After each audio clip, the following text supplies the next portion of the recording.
अगं आई, पोलिसांचे 4 फटके पडले ही सगळी जी मगरुरी आहे ना अशी उतरेल.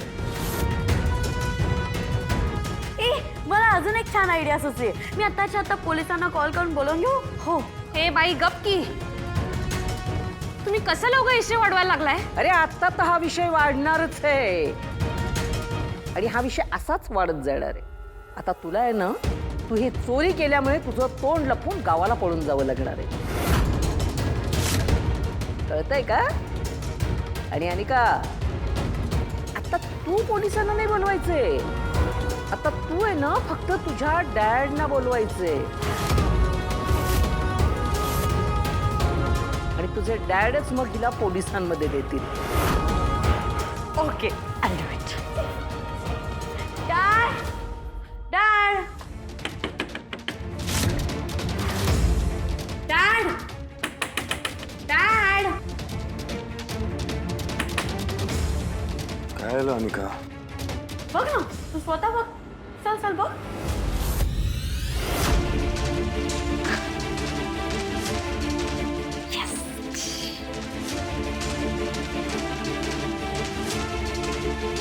तुम्ही सगळे इथे आत्ता म्हणजे नेमकं काय झालंय?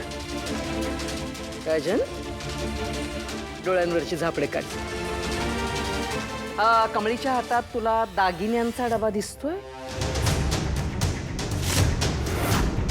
नाही, तू फार मोठा बिझनेसमन आहेस, पण एक गोष्ट आहे, तुला माणसं नाही ओळखता येत. तुझ्या डोळ्यांवर कायम अशी पट्टी असते. या या गाऊन आलेल्या मुली, तू त्यांना कपाटाच्या किल्ल्या काय दिल्यास, दागिन्यांचा डबा काय दाखवलास? अरे या गरीब मुलींनी हे एवढे दागिने बघितल्यानंतर त्यांचं मन विचलित होणारच ना, मोह होणारच ना. चोरी केली तिने, कळलं का? आणि मी रंगे हात पकडलेले. नाही, खरं आम्ही तुम्हाला आधीच सगळं सांगायला पाहिजे होतं.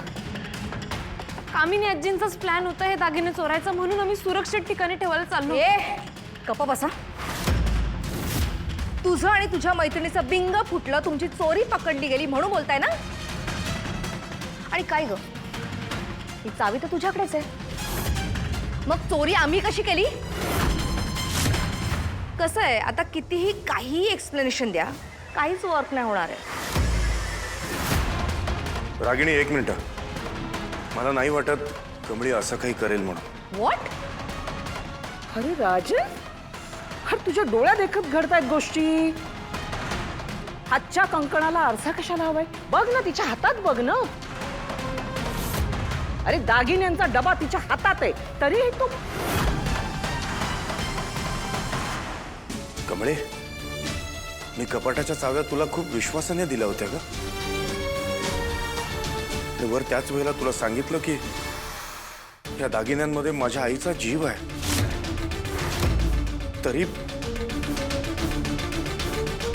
का केलंस असं? मला तुझ्याकडून ही अपेक्षा नव्हती कमळे.